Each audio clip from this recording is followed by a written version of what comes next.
Hello students, welcome to Concepts of Biology by Muntazir. Today we are going to start the third lecture of the amino acids. As you know, जो पहले दो lecture मैंने इस amino acid पे दिया है, इसमें हमने क्लासिफिकेशन कंप्लीट की. आई होप कि वो दो लेक्चर्स आपने अच्छे से देखे होंगे, तभी आप इस थर्ड लेक्चर पे आ गए होंगे. आपको पता होगा अगर आप ये लेक्चर्स देते होगे, नोट्स बनाते होगे या यूं सत्यानारायण पढ़ते होगे, देन आपको ये पता होगा कि अमीनो एसिड्स हम पढ़ रहे हैं. अमीनो एसिड में पहले जनरल हमने देखा स्ट्रक्चर, उसके बाद हमने क्लासिफिकेशन अमीनो एसिड्स की कंप्लीट की थी सेकंड लेक्चर में. और मैंने वहां पे आपको बोला था बस 30 मिनट का और एक लेक्चर रहेगा इसका, जिसमें हम पढ़ेंगे properties of the amino acids. तो आप अपना नोट पे ये हेडिंग लिखिए, प्रॉपर्टीज ऑफ अमीनो एसिड्स. ये जो अमीनो एसिड्स है इस लेक्चर में हम देखेंगे what are the physical properties of the amino acids and what are the chemical properties of the amino acids. तो चलिए पहले आप लिखेंगे physical properties of amino acids. Physical properties of amino acids. Properties of amino acids. Amino acids की physical property. तो number 1 physical property of the amino acid आप लिखेंगे that is solubility. ठीक है, पहले आप लिखेंगे सॉल्युबिलिटी. अगर हम सॉल्युबिलिटी की बात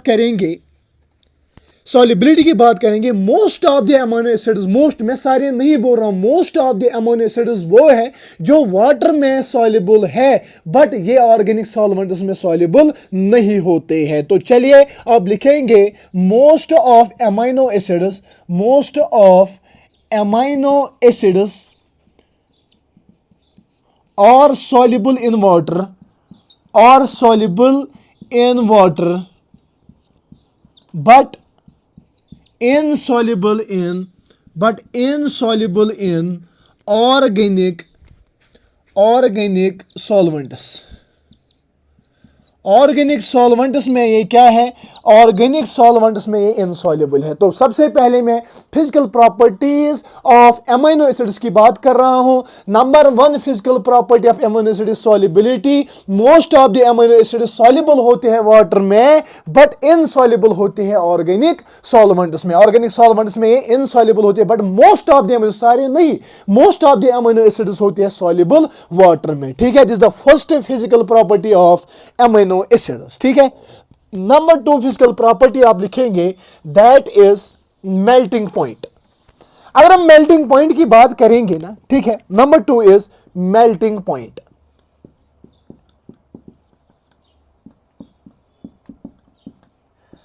अगर हम मेल्टिंग पॉइंट की बात करेंगे ना, ये जो अमीनो एसिड्स है जनरली ये मेल्ट होते हैं एट हाई टेम्परेचर. ठीक है, at higher temperature.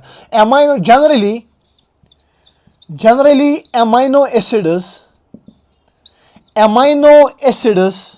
melt at high temperature. I can say higher temperature. higher temperature पे ये मेल्ट होते हैं ऑलमोस्ट 200 डिग्री सेल्सियस पे. 200 डिग्री सेल्सियस पे ये जो अमीनो एसिड्स है ये मेल्ट होते हैं. तो मेल्टिंग पॉइंट की बात चल रही है. अमीनो एसिड्स का हायर मेल्टिंग पॉइंट होता है 200 डिग्री सेल्सियस पे अमीनो एसिड मेल्ट हो जाता है. तो मेल्टिंग पॉइंट ज्यादा होता है किसका? अमीनो एसिड्स का. Number 1 physical property of amino acid is solubility. मैंने बोला most of the amino acids are soluble in the water but ये इनसॉल्युबल होते हैं ऑर्गेनिक सॉल्वेंट्स में. ऐसी सेकंड प्रॉपर्टी मैंने बोली melting point. Generally amino acid जो है मेल्ट होते हैं हायर टेम्परेचर पे. किस पे? हायर टेम्परेचर पे मेल्ट होते हैं ऑलमोस्ट अबाउट 200 डिग्री सेल्सियस. ठीक है, ठीक है. अब थर्ड पे हम जाएंगे टेस्ट. ठीक है, टेस्ट.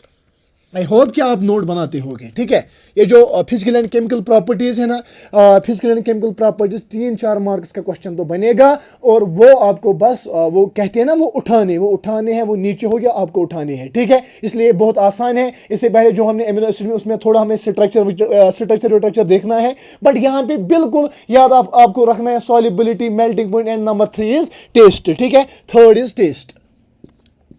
अगर हम अमीनो एसिड के टेस्ट की बात करेंगे, कुछ अमीनो एसिड स्वीट होते हैं टेस्ट में, ग्लाइसिन, एलेनिन एंड वैलिन. ऐसे आप लिखेंगे glycine, alanine and valine. Glycine, alanine and valine ये होते हैं sweet to taste. Sweet to test.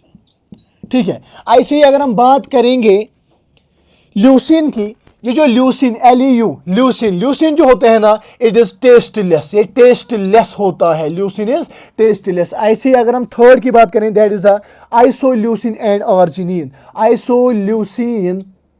Leucine and arginine, isoleucine और आर्जिनिन की अगर हम बात करेंगे ना, आइसोल्यूसिन और आर्जिनिन होते हैं बिटर टू टेस्ट। क्या? बिटर टू टेस्ट, ठीक है, ये बिटर होते हैं टेस्ट में। ऐसे ही अगर हम बात करेंगे एजिनोमोटो की, किसकी? एजिनोमोटो की। एजिनोमोटो बोले तो अगर आपने देखा होगा, ये जो रेस्टोरेंट वाले, ज्यादा चाइनीज रेस्टोरेंट जहां पे भी चाइनीज फूड आपको मिलेगा ना, वो वहां पे टेस्ट पाउडर डालेंगे, वो होता है एजिनोमोटो। ये जो एजिनोमोटो है ना, ये होता है MSG, मोनोसल्फेट या मोनोसोडियम ग्लूटामेट। क्या? Monosodium glutamate. याद रखना, जो टेस्ट पाउडर रेस्टोरेंट्स में यूज हो रही है ना, उसको हम कहते हैं मोनोसोडियम ग्लूटामेट या एजिनोमोटो आप कह सकते हो। ये used as the flavouring agent in food industry, used as flavouring agent in food industry, food industry में इसको यूज किया जाता है एज ए फ्लेवरिंग एजेंट। किसको? MSG को, मोनोसोडियम ग्लूटामेट को। ये जो मोनोसोडियम ये फ्लेवरिंग एजेंट किया जाता है, ये भी एक अमीनो एसिड होता है, ठीक है, ये इसका ये फ्लेवरिंग एजेंट में यूज हो जाता है, ठीक है। तो मैं बात कर रहा हूं physical properties of the amino acids की। Number 1 is solubility, all the amino acids solubility, most of the amino acids are soluble in the water but insoluble in the solvents. Number 2 मैंने बोला था कि ये जो अमीनो एसिड्स है, amino acids का melting point high होता है, 200 डिग्री सेल्सियस पर ये मेल्ट हो जाता है। And number 3 is taste. अगर हम बात करेंगे ग्लाइसिन, एलानिन एंड वेलिन की, ठीक है, ग्लाइसिन, एलानिन एंड वेलिन ये स्वीट टू टेस्ट होते हैं, leucine is tasteless, isoleucine, arginine is bitter to taste, और एजिनोमोटो, अगर हम एजिनोमोटो की बात करेंगे, एजिनोमोटो होता है जो चाइनीज रेस्टोरेंट में फ्लेवरिंग एजेंट का यूज किया जाता है या फूड इंडस्ट्री में, ठीक है, उसको वो होता है मोनोसोडियम ग्लूटामेट। क्या होता है? मोनोसोडियम ग्लूटामेट, MSG, जो यूज होता है as flavouring agent in food industry. And is the third physical property of the amino acid, that is the taste, ठीक है। अगर हम फोर्थ पे जाएंगे, दैट इज द एम्फोलाइटिस। अब आ जाएगा मजा, ठीक है, एम्फोलाइटिस। और ये एम्फोलाइटिस आपको समझ आ गया, इट मींस दैट कि आपको समझ आएगा ज़्विटर आयन और डाइपोलर आयन, ठीक है। अब आप लिखेंगे, ये भी फिजिकल प्रॉपर्टी है, ठीक है। अब आप लिखेंगे ampholytes, number 4 physical property, that is ampholytes. अगर हम एम्फोलाइटिस की बात करेंगे, एमाइनो एसिड्स ऐसे, जैसे मैं लिखूंगा ना, ऐसे आप भी लिखोगे, amino acids as ampholytes, amino acids as ampholytes. Sir ये एम्फोलाइट क्या होता है? तो चलिए आप लिखेंगे, एम्फोलाइटिस और मॉलिक्यूल्स और आयन्स। एम्फोलाइट जो है ये मॉलिक्यूल्स और ions that can act both as an acid, that can act both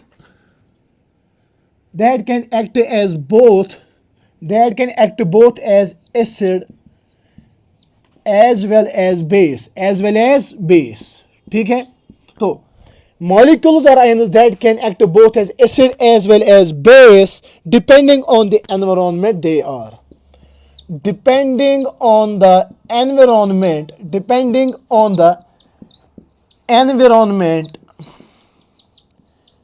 as they are in, ठीक है। तो एम्फोलाइटिस वो मॉलिक्यूल्स या वो आयन्स होते हैं जो एक्ट करते हैं both acid and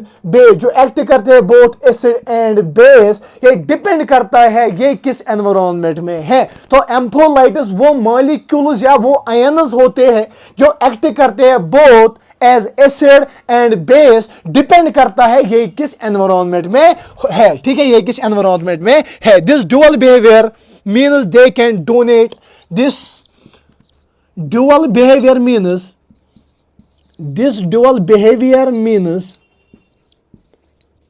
they can donate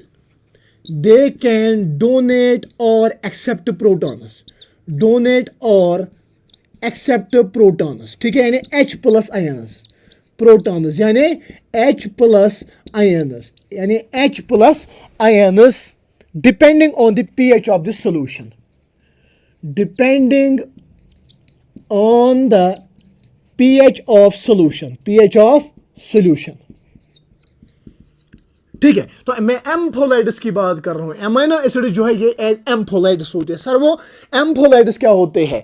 एम्फोलाइटिस वो मॉलिक्यूल्स या वो आयन्स होते हैं जो एक्ट करते हैं both acid and base, depend करता है ये किस एनवायरनमेंट में है, ठीक है। ये जो डुअल बिहेवियर इसका है एसिड एंड बेस, ये जो डुअल बिहेवियर है ये किसकी वजह से, या तो ये प्रोटॉन्स को यानी H प्लस आयन्स को डोनेट करेगा या इनको एक्सेप्ट करेगा, या डोनेट करेगा या एक्सेप्ट करेगा प्रोटॉन्स H प्लस आयन्स को।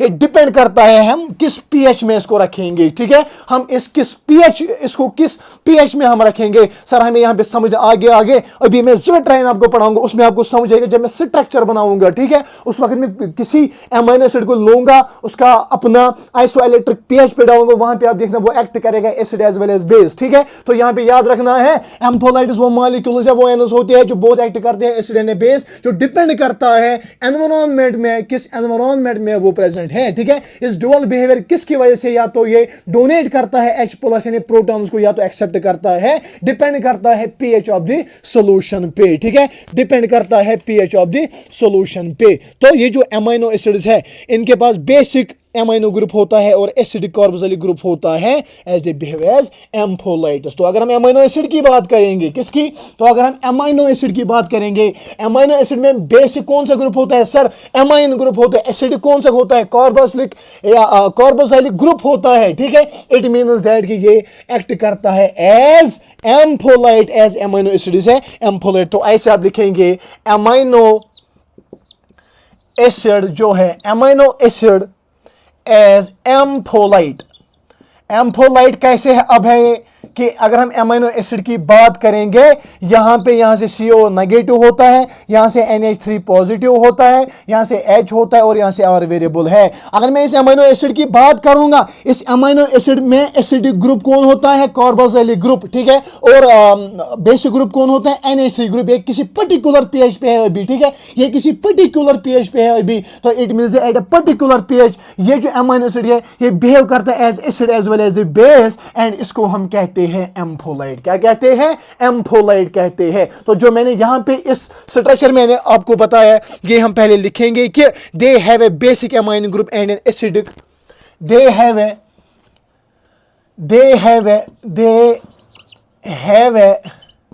Basic amine group, basic amine यानी NH2 ग्रुप, ठीक है, बेसिक एमाइन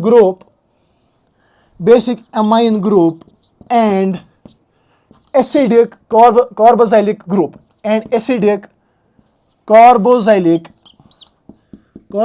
यानी COOH, ठीक है, या COO नेगेटिव, ठीक है, acidic carboxylic group एज यहां पे जब इस मॉलिक्यूल में, मैंने पहले बोला एम्फोलाइट वो मॉलिक्यूल होता है जिसमें both acidic group as well as the basic group होती है, जो एक्ट करेगा both acid as well as the base, उसको हम एम्फोलाइट कहेंगे। जब हमने फिर यहां पे एमाइनो एसिड का स्ट्रक्चर देखा, यहां पे हमें एसिडिक कार्बोक्सिलिक ग्रुप मिला, यहां पे हमें बेसिक NH3 एमाइन ग्रुप मिला, और इसको हम कहेंगे ये एम्फोलाइट है। तो एमाइनो एसिड एज एम्फोलाइट। अब इसी के बेस पे हम देखेंगे ज़िविटर आयन और डाइपोलर आयन, ठीक है, यहां पे याद रखना ये इसमें कंसेप्ट है, ये आराम से हम पढ़ेंगे ज़िविटर आयन और व्हाट, डाइपोलर आयन, ठीक है। पहले वीडियो को पॉज करेंगे, ये एम्फोलाइट आप समझेंगे। अब हम जाएंगे नेक्स्ट किस पे, ज़िविटर आयन पे। किस पे, ज़िविटर आयन और डाइपोलर आयन। अब आप ऊपर लिखेंगे ज़िविटर आयन और dipolar ion.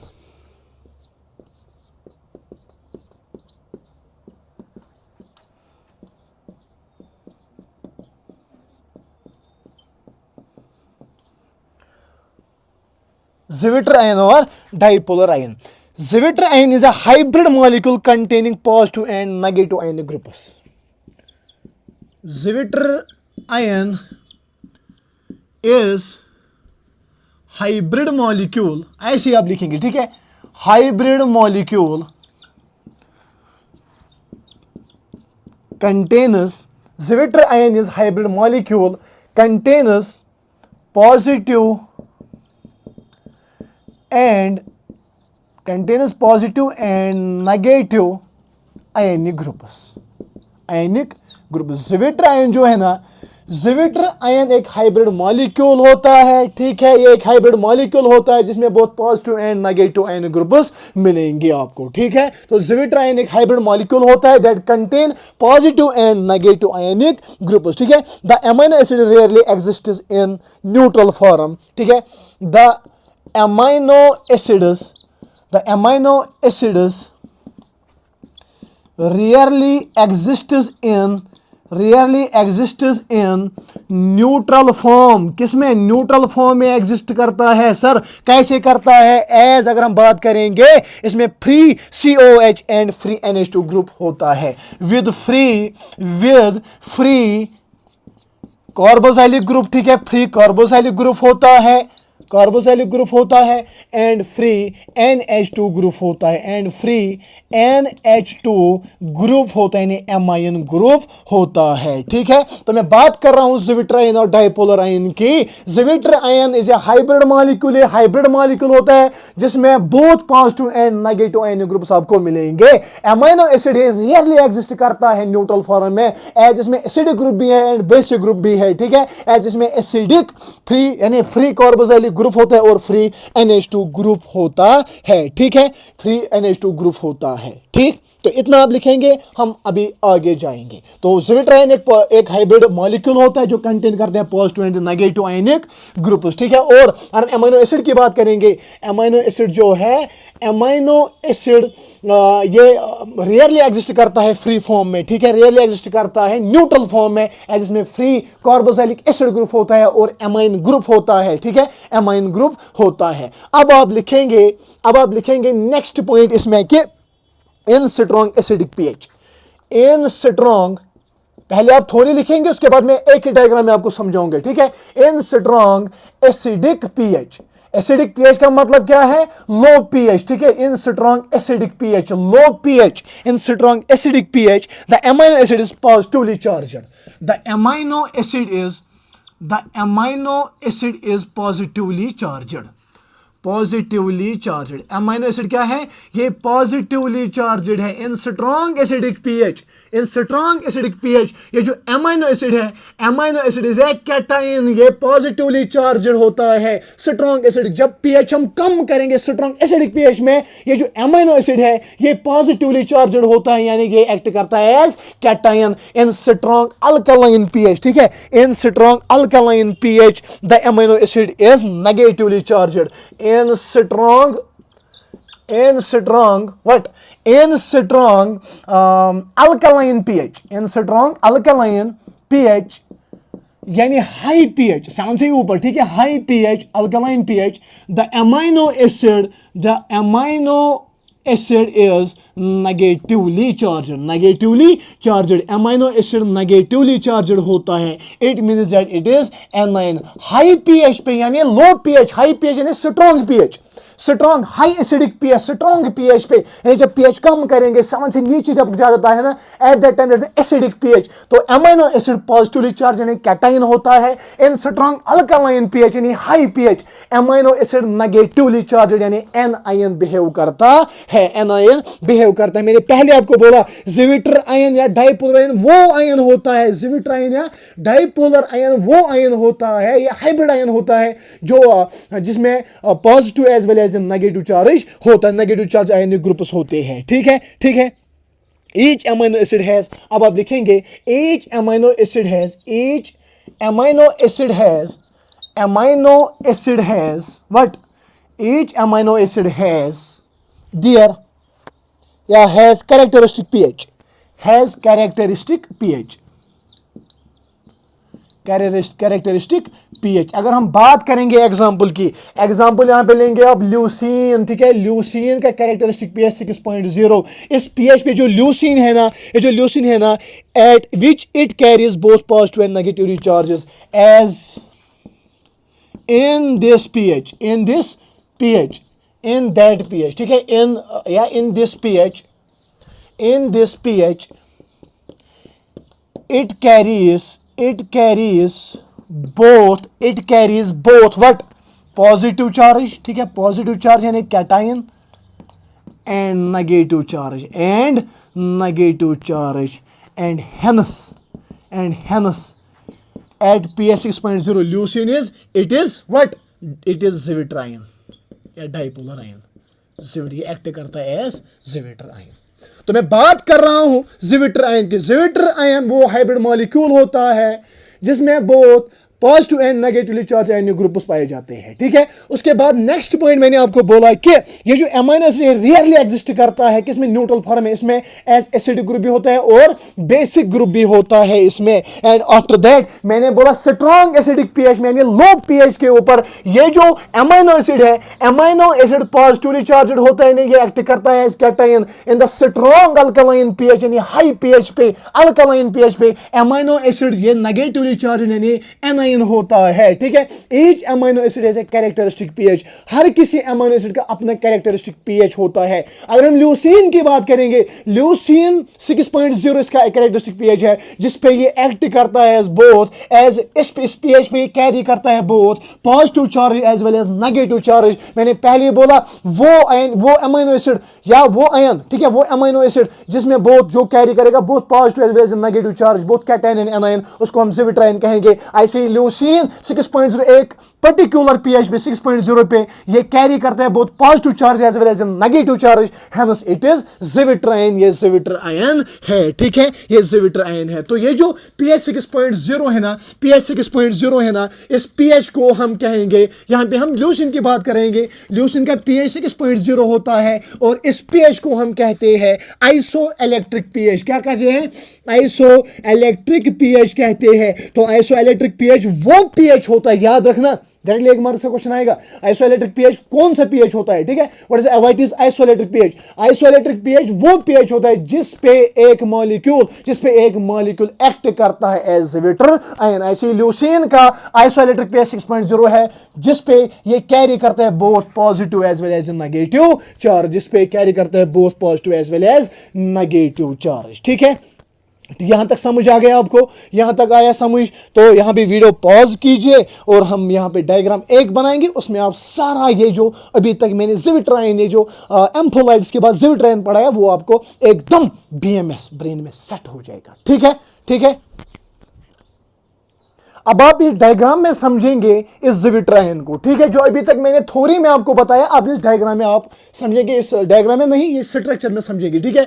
What is the structure of this, ठीक है, ये किसका स्ट्रक्चर है, ये स्ट्रक्चर है अमीनो एसिड का, ठीक है। मैंने पहले ही बोला जब हम अमीनो एसिड को किस में डालते हैं, लो पीएच में यानी एसिडिक पीएच में, उस वक्त क्या होता है, ये एक्ट करता है एज कैटायन। याद रखना, अमीनो एसिड को जब मैंने लो पीएच यानी एसिडिक पीएच में डाला, इट एक्ट एज कैटायन, ठीक है, ये एक्ट करता है एज कैटायन, ठीक है, यहां पे प्लस चार्ज है, ठीक है, ये एक्ट करता है एज कैटायन। ऐसे ही यहां पे जब अमीनो एसिड्स को मैं क्या डाला, यहां पे एनायन में यानी हाई पीएच में, हाई एनायन में नहीं, हाई पीएच में, जब इसको हाई पीएच के ऊपर हमने देखा तो ये एक्ट करता है क्या, ये एक्ट करता है as the anion, negative charge यहां पे आ गया, ठीक है, और यहां से कैटायन और यहां से एनायन। उसके बाद अगर आप नीचे का स्ट्रक्चर देखोगे, इसमें नेगेटिव चार्ज भी आपको दिख रहा होगा, पॉजिटिव चार्ज भी आपको दिख रहा है, इट मींस दैट ये जो आयन है, इस ये जो अमीनो एसिड है, इसमें नेगेटिव आयनिक ग्रुप भी है, पॉजिटिव आयनिक ग्रुप है, इट मींस दैट कि ये Zwitter आयन है, ये Zwitter आयन है। और इस पीएच जो इस ये जो यहां पे पीएच है, इस पीएच पे क्या करता है, एक्ट करता है Zwitter आयन। वो पीएच जिस पीएच पे एक मॉलिक्यूल एक्ट करता है Zwitter आयन, उस पीएच को हम कहते हैं आइसोइलेक्ट्रिक पीएच। और इतना ही मैंने Zwitter आयन में आपको बताया कि Zwitter आयन डाइपोलर मॉलिक्यूल होता है जिसमें बहुत आयन एसिड, जिसमें बहुत क्या इसको क्या कहते हैं, जिसमें बहुत आपको positive and negative ionic groups मिलेंगे, ठीक है। उसके बाद मैंने बोला स्ट्रॉन्ग एसिडिक पीएच पे यानी स्ट्रॉन्ग एसिडिक पीएच पे यानी लो पीएच पे ये जो अमीनो एसिड है ये एक्ट करता है एज कैटायन। और ये high pH, high alkaline pH पे एक्ट करता है एज एनायन। और यहाँ पे अगर आप देखेंगे इस अमीनो एसिड में बहुत पॉजिटिव एंड नेगेटिव चार्ज है, इट मींस ये एक्ट करता है Zwitter आयन। और किस एक पर्टिकुलर पीएच पे, एक कैरेक्टरिस्टिक पीएच पे एक्ट करता है एज विट्राइन, वो पीएच जिस पीएच पे कोई भी एमिनो एसिड क्या करता है या एमिनो एसिड एक्ट करता है एज विट्राइन, उसको हम कहते हैं आइसो इलेक्ट्रिक पीएच। क्या कहते हैं? Isoelectric pH, pH at which molecule exhibits as zwitterion. ठीक है, ये जिविट्राइन वो पीएच जिस पीएच पे एक मॉलिक्यूल एग्जिबिट करता है एज ए जिविट्राइन। ठीक है, एग्जिस्ट इन द जिविट्राइन, उसको हम कहते हैं आइसो इलेक्ट्रिक पीएच। क्या? Iso electric pH. तो एक डायग्राम, ये स्ट्रक्चर भी आप बनाएंगे और इससे आपके जिविट्राइन भी कंप्लीट हो जाएगा। ठीक है, ठीक है, तो ये आप बनाएंगे। इसके बाद हम आगे जाएंगे किस पे? अब हम जाएंगे केमिकल प्रॉपर्टीज पे। किस पे? केमिकल प्रॉपर्टीज पे। तो यहां तक हमने फिजिकल प्रॉपर्टीज पढ़ी। फिजिकल प्रॉपर्टी में मैंने सॉल्युबिलिटी आपको बोला, बताइए सॉल्युबिलिटी के साथ क्या रिलेशन है? ये जो most of the amino acid जो है वो सॉल्युबल होते हैं वाटर में और इनसॉल्युबल होते हैं ऑर्गेनिक सॉल्वेंट्स में। ठीक है, नंबर 2 मैंने बोला melting point, high melting point होते हैं इनका अबाउट 200 डिग्री सेल्सियस ऑलमोस्ट। ठीक है, उसके बाद नंबर 3 मैंने बोला टेस्ट। ठीक है, टेस्ट में बोला मैंने taste, sweet to taste, bitter taste. ठीक है, अजिनोमोटो याद रखना। ठीक है, अजिनोमोटो में ये क्वेश्चन आ सकता है, उसको हम कहते हैं MSG, मोनोसोडियम ग्लूटामेट। ठीक है, ऐसे नंबर 4 मैंने बोला था एम्फोलाइटिस। ठीक है, एम्फोलाइटिस मैंने आपको समझाया, उसके बाद मैंने जिविट्राइन आपको पढ़ाया। अब हम जाएंगे केमिकल प्रॉपर्टीज पे। इसके बाद फिजिकल प्रॉपर्टी में और एक प्रॉपर्टी टाइट्रेशन, बट उसको यहाँ पे छोड़िए, अदरवाइज में थोड़ी बहुत वो डीप थिंकिंग है। ठीक है, वो हम क्लास में ही फिर डिस्कस करेंगे। ठीक है, अब हम नेक्स्ट पे जाएंगे, that is chemical properties.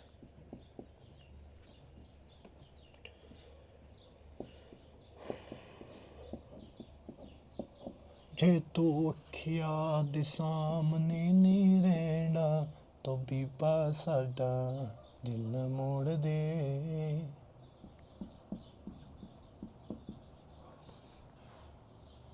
Chemical properties.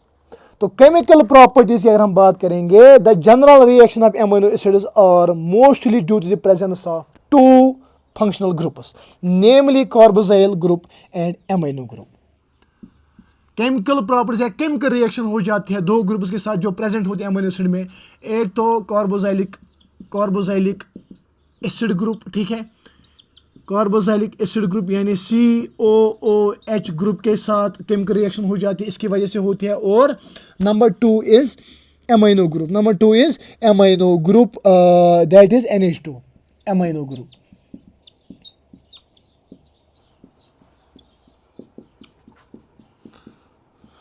Amino group इन्हीं 2 की वजह से। अगर हम यहाँ पे बनाएंगे स्ट्रक्चर ऑफ व्हाट सर, यहाँ से हम बनाएंगे स्ट्रक्चर ऑफ एमाइनो एसिड। ठीक है, NH2 प्लस और यहाँ से है R वेरिएबल। ठीक है, एक तो कार्बोक्सिलिक एसिड ग्रुप और एमाइनो ग्रुप की वजह से क्या होता है, ये केमिकल रिएक्शन दिखा देता है ये एमाइनो एसिड। ठीक है, तो पहले देखेंगे reaction due to carboxylic group. सबसे पहले हम देखेंगे reaction due to carboxylic group.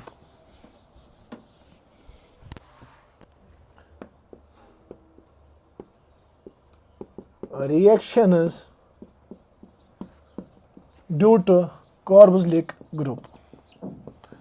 Carboxylic बोलूं, कार्बोक्सिलिक बोलूं या क्या बोलूं, ठीक है, मुझे समझ ही नहीं आ रहा है। Reaction due to carboxylic group.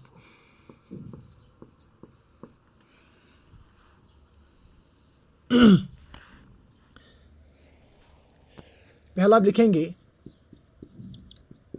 Amino acids form salts, amino acids form salts with bases, with bases। Basis के साथ जब एमाइनो एसिड्स क्या, मैं यहाँ पे बोल रहा हूँ reaction due to carboxylic group. ठीक है, जब कार्बोक्सिलिक ग्रुप बेसिस के साथ कार्बोक्सिलिक ग्रुप एमाइनो एसिड का रिएक्ट करता है किसके साथ, साल्ट के साथ, तो वहां से बेस बनता है। क्या बनता है, तो यहां से COO और वहां से साल्ट। ठीक है, तो यहां से बेसिस बन गई। तो एमाइनो एसिड्स साल्ट बनाता है बेसिस के साथ, बेस के साथ ये साल्ट्स बनाता है। ठीक है, नंबर 2 अगर हम बात करेंगे एमाइनो एसिड्स ये ईथर्स बनाते हैं अल्कोहल के साथ। Amino acids form ethers with alcohol, alcohol, alcohol के साथ जब अमीनो एसिड्स रिएक्ट करते हैं तो ये ईथर्स बनाते हैं, COOR, ठीक है। तो ये ईथर्स बनाते हैं, क्या बनाते हैं? ईथर्स बनाते हैं। तो मैं रिएक्शंस बोल रहा हूँ due to the carboxylic group of the amino acid, ठीक है। जब अमीनो एसिड का कार्बोक्सिलिक ग्रुप साल्ट के साथ रिएक्ट करते हैं तो वहां से बेस बनता है। जब अमीनो एसिड का कार्बोक्सिलिक ग्रुप अल्कोहल के साथ रिएक्ट करता है तो वहां से ईथर बनते हैं, क्या बनता है? ईथर बनता है, ठीक है। This is the first reaction. Number 2, इसी की वजह से दैट इज डिकार्बोक्सिलेशन, ठीक है, decarboxylation.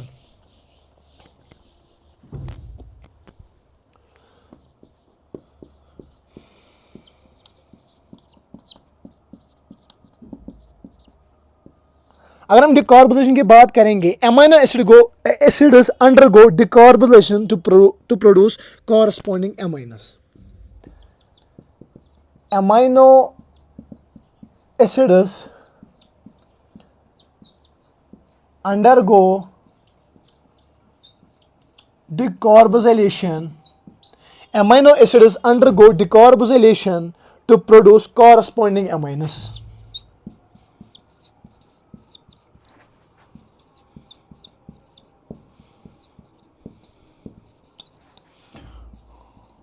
To produce corresponding amines. Amino acids की डिकार्बोक्सिलेशन हो जाती है, यानी कार्बन बाहर निकलता है, ये बनाते हैं कॉरस्पॉन्डिंग अमीनस को, ठीक है। किसको बनाता है? कॉरस्पॉन्डिंग अमीनस को, ठीक है। यहाँ से COO नेगेटिव, यहाँ से NH3 पॉजिटिव और यहाँ से वेरिएबल, ठीक है, जैसे structure of the amino acid. तो यहाँ पे क्या हो जाता है? यहाँ पे CH3, ठीक है, CH2, यहाँ से NH3 प्लस और यहाँ से निकलता है carbon dioxide plus carbon dioxide. जब अमीनो एसिड्स की डिकार्बोक्सिलेशन हो जाती है, कार्बन डाइऑक्साइड यहाँ से बाहर निकलता है तो ये कॉरस्पॉन्डिंग अमीनस बनाता है, क्या बनाता है? कॉरस्पॉन्डिंग अमीनस बनाता है, ठीक है, ठीक है।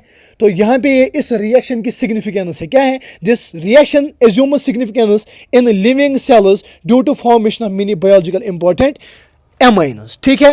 हिस्टिडीन जो है ना, जब हिस्टिडीन की डिकार्बोक्सिलेशन हो जाती है, याद रखना, हिस्टिडीन की जब हिस्टिडीन की डिकार्बोक्सिलेशन हो जाती है, जब हिस्टिडीन की डिकार्बोक्सिलेशन हो जाती है, जब हिस्टिडीन की डिकार्बोक्सिलेशन हो जाती है तो वहां से निकलता है हिस्टामीन। और आप मुझे कमेंट सेक्शन में बताएंगे what is the function of the histidine in the biological system, अपनी ही बॉडी में बोलना, ठीक है। Number 2 is the tyrosine. Tyrosine की जब डिकार्बोक्सिलेशन हो जाती है, क्या हो जाती है?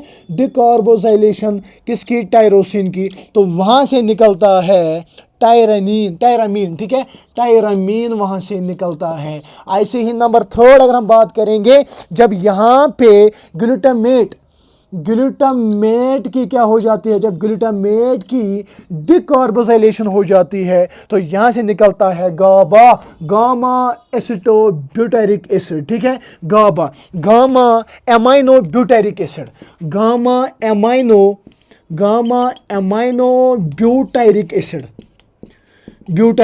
और गाबा की भी फंक्शन आप बोलोगे मुझे। गाबा और हिस्टामिन की बहुत अच्छी फंक्शन है हमारी बॉडी में, आप इन दोनों की फंक्शन बताएंगे, ठीक है। तो रिएक्शन टू डिकार्बोक्सिलिक ग्रुप, यहाँ पे मैंने बोला डिकार्बोक्सिलेशन, ठीक है। जब अमीनो एसिड की डिकार्बोक्सिलेशन हो जाती है वहां से कॉरस्पॉन्डिंग अमीनस बनते हैं। ऐसे ही ये बायोलॉजिकल सिस्टम में इंपॉर्टेंट है ये decarboxylation reaction.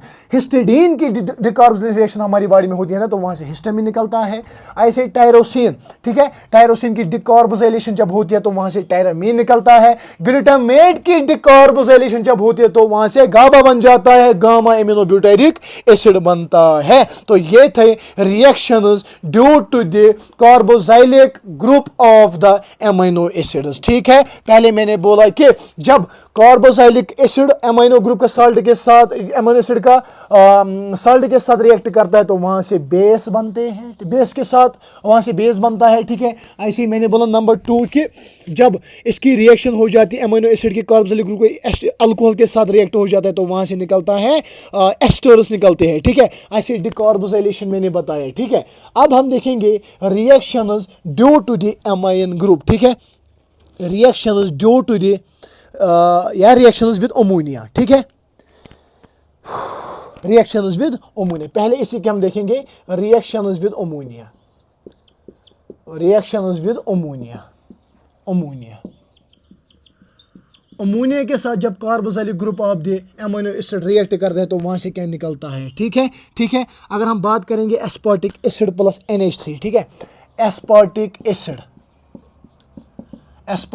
Acid plus NH3, यानी NH3 के साथ जब ये रिएक्ट करेगा ना तो वहां से निकलता है एस्पेरिजीन। क्या निकलता है? एमाइड बनता है, एमाइड एस्पेरिजीन। जहां पे मैंने एसिडिक अमीनो एसिड, एक तो मैंने एस्पार्टिक एसिड ग्लूटामिक एसिड बताया, जब उनकी क्या हो जाती है, जब अमोनिया के साथ रिएक्ट करते हैं तो उनके एमाइड्स बनते हैं। ऐसे एस्पार्टिक एसिड प्लस NH3, यानी NH3 के साथ अमोनिया ग्रुप के साथ ये जब एस्पार्टिक एसिड रिएक्ट करता है तो एस्पेरिजीन निकलता है। ऐसे ही अगर हम बात करेंगे किसकी, अगर हम बात करेंगे ग्लूटामिक एसिड की, ग्लूटामिक एसिड की, जो ग्लूटामिक एसिड है ना, ग्लूटामिक एसिड जब रिएक्ट करता है NH3 के साथ, किसके साथ?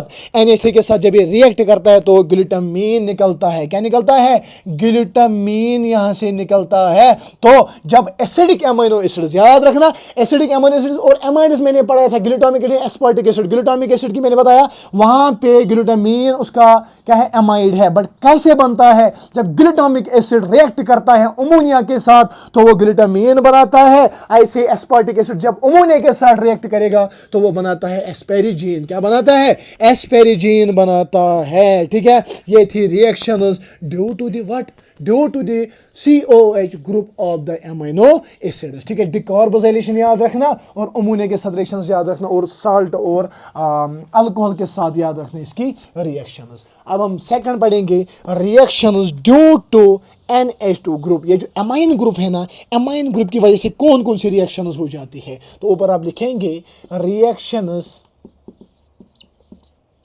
Due to the amine group, ठीक है, NH2 ग्रुप या NH3 ग्रुप, ठीक है, NH2 3 नहीं NH2 ग्रुप, कभी कभी मैं टल जाता हूं, ठीक है। Reactions due to NH2 group, reactions due to NH2 group. The amino groups behave as bases and combine with acids. याद रखना, the amino acids behave as bases and combine with acids to form salts and combine with acids. Example के तौर पे हम लेंगे HCl, acid hydrochloric acid, ठीक है, to form, ये क्या बनाते हैं? टू फॉर्म सॉल्ट्स, ठीक है। तो यहाँ से NH3 प्लस और यहाँ से Cl नेगेटिव, तो यहाँ से सॉल्ट बनता है। तो reaction due to the amine group of the amino acid, amino acid behave करता है एज बेस और करता है एज बेस और एक कंबाइन करता है एसिड्स के साथ, HCl के साथ, तो वहां से निकलता है साल्ट, तो साल्ट बनती है यहां से, ठीक है।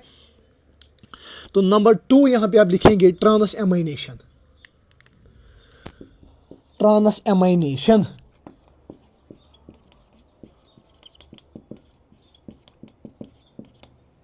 ये जो ट्रांसएमाइनेशन है ना, transfer of amino group from one amino acid to keto acid, transfer of amino acid या amino group from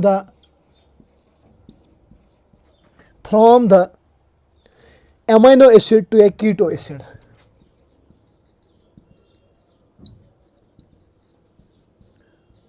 to a keto acid, from the amino acid to a keto acid to form a new amino acid,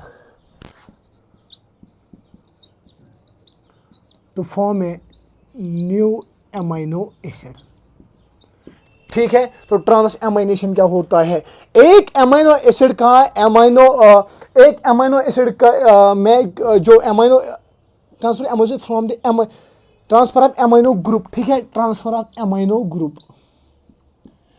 एक amino acid का transfer, amino group का transfer होना to the keto acid और ये बनाता है new amino acid, उसको हम कहते हैं ट्रांसएमाइनेशन, यानी transfer of amino group from one amino acid to a keto acid, एक अमाइनो एसिड से अमाइनो ग्रुप का ट्रांसफर होना into the keto acid so that कि ये नया अमाइनो एसिड बनाएगा, उसको हम कहते हैं ट्रांस एमाइनेशन। क्या कहते हैं? Transamination. And by this we have completed amino acids. ठीक है, अब हम नेक्स्ट पे जाएंगे, दैट इज प्रोटीन्स। ये लेक्चर ही पे एंड हम करेंगे, उसके बाद हम प्रोटीन्स पढ़ेंगे, और प्रोटीन्स एंड अमीनो एसिड एक चैप्टर है हमारे सिलेबस में, और उसी के साथ ये कंप्लीट हो जाएगा। आई होप कि जो मैंने आपको बताया कि properties, chemical and physical properties of the amino acids, या आपको अच्छे से समझ आ गए होंगे, और आप पॉजिटिव रिप्लाई देंगे। ठीक है, तो यहाँ तक अमीनो एसिड्स में जो भी क्वेश्चन आपको होगा आप कर सकते हो, मेंशन कर सकते हो इसमें कमेंट सेक्शन में, या हम कॉलेज में मिलते हैं, या जो भी स्टूडेंट, जो मेरा क्लासमेट है, जो भी देख रहा है, वो पॉजिटिव रिप्लाई करेगा और अच्छा इसमें फीडबैक देगा, सो दैट कि मुझे अच्छे से मोटिवेशन आ जाएगी और मैं सारी बायोकेमिस्ट्री पढ़ाऊँगा। ठीक है, थैंक यू सो मच।